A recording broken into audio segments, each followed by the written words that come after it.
Welcome! I am so thrilled to have you here today. If you're a focused learner looking to completely demystify the mechanics and the art behind video production, well, you're in exactly the right place. Today, we're taking source material that breaks down the absolute foundations of video theory and artistic composition, and we're going to extract the core insights you need to instantly elevate your visual storytelling. We're bridging that gap between hard, technical camera mechanics and the rich, emotional choices of a true artist. Let's get into this explainer. Okay, let's dive right into our roadmap. We'll be starting with Section 1, the mechanics of motion, then Section 2, setting the frame rate. From there, we'll shift to Section 3, the art of composition, followed by Section 4, shot sizes and emotion, and finally, Section 5, conclusion and next steps. Section 1, the mechanics of motion. Before we can become masters of the camera, ask yourself, why do videos actually move? Whether you're watching a massive blockbuster in a movie theater or just scrolling through clips on your phone, how does that movement happen? Well, prepare yourself for a pretty mind-bending fact. Video, as a continuous moving thing, doesn't actually exist. It's completely an illusion. Your eyes are being tricked. What you're actually watching is simply a series of still photos stacked together and played back at an incredibly high speed. Your brain connects those rapid-fire still images and just blends them together into what we perceive as seamless motion. And that brings us to a really foundational concept, frame rate, or FPS. Frame rate is the exact speed at which those still images are displayed, measured in frames per second. So, what does this mean in practice? It's simple, really.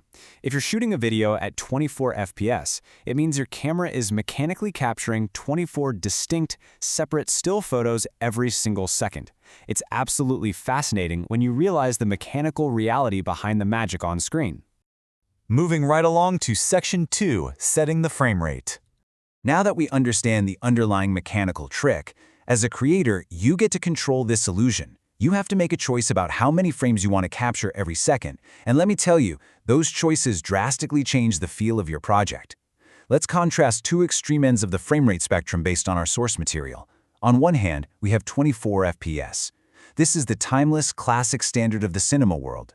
Shooting at 24 FPS introduces a very specific amount of motion blur. It's exactly what the human eye is used to seeing when watching a Hollywood movie. So if you want your short film or music video to feel artistic and narrative-driven, 24 FPS is absolutely your go-to. But on the flip side, we have high frame rates, 60 FPS, 120 FPS, or even higher.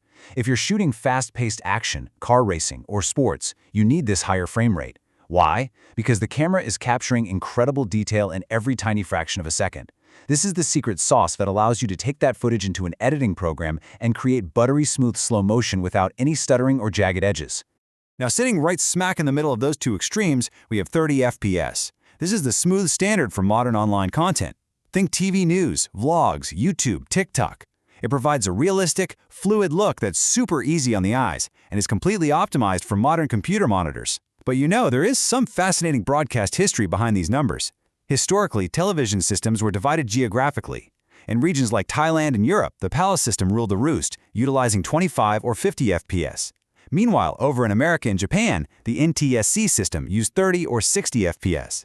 Thankfully, in today's digital age, we aren't locked into those rigid regional hardware constraints anymore. We have the incredible flexibility to just pick the frame rate that perfectly fits our creative vision.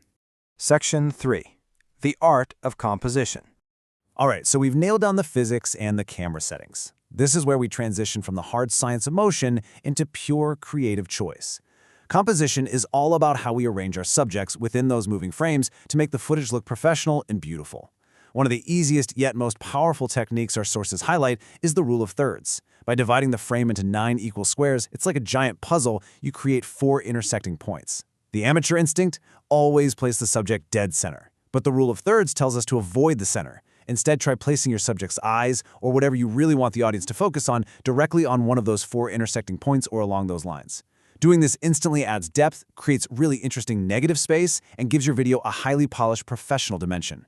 Let's see how this builds into spatial rules when you're filming human subjects. Our source material gives us 2 crucial boundaries to watch out for.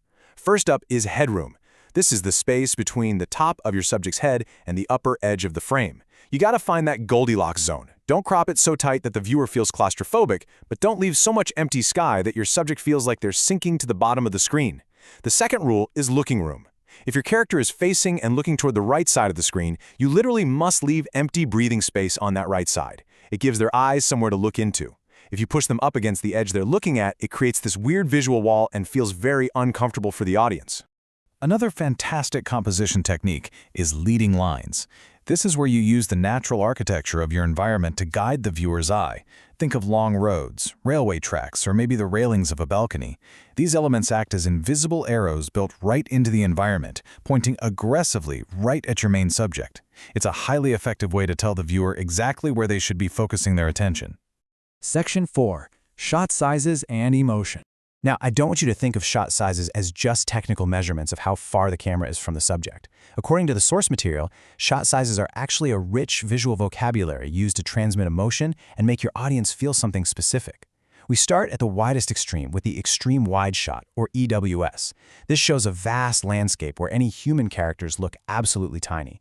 This is the ultimate establishing shot. It answers the audience's very first question: where are we? It sets the scene, showcases the environment, and establishes the sheer scale of the world before the real action even begins. Zooming in slightly, we get the wide shot, or WS. Here, the camera is still back far enough that we can see the character from head to toe. The purpose of this shot is to show the audience exactly what the character is doing, where they're standing, and how their full body is interacting with their immediate physical surroundings. It firmly connects the person to the place. Getting closer, we arrive at the medium shot. This captures the subject from the waist or hips up to their head. You're going to see this everywhere because it's the absolute go-to standard for dialogue scenes, news broadcasts, and interviews. It's the perfect middle ground, really. It allows the audience to clearly read the subject's facial expressions while also giving enough space to see their natural body language and hand gestures. But the absolutely crucial point is right here, the close-up. Captured from the chest or shoulders up, this shot is all about isolating the subject's face. When a director wants you to feel deep empathy, to see tears welling up, to feel a character's burning anger or immense sorrow, they use the close-up. It forcefully cuts out all the distracting background noise of the environment and forces the audience into a deeply intimate, emotional connection with the character's eyes. And finally, we have the extreme close-up, or ECU. This is hyperfocus. We're talking about filling the entire massive screen with one tiny, single detail. A blinking eye, a single bead of sweat, or a ticking countdown clock. When you use an extreme close-up, you're injecting massive tension into the scene. You are practically screaming to the audience, pay attention, this tiny detail is incredibly important. Section 5. Conclusion and next steps. Well, we've covered a tremendous amount of ground today, peeling back the layers on how source materials teach the fundamentals of visual storytelling. Let's do a quick recap. The foundation of great video rests on 3 core pillars. First, you must deliberately choose your frame rate to match the specific style and motion requirements of your project. Second, you must compose your shots dynamically, utilizing the rule of thirds and environmental lines to create visually striking frames. And third, you gotta select your shot sizes not by random chance, but by understanding the specific emotional vocabulary they convey to your audience. And as our source material outlines, learning the theory is really just the first step. To truly lock in this new knowledge, be sure to complete the unit review activities and the post-test in the Moodle system. Solidifying these concepts right now is going to be vital before you move on to the next unit, which will tackle the hands-on, technical camera settings. I'll leave you with this final thought.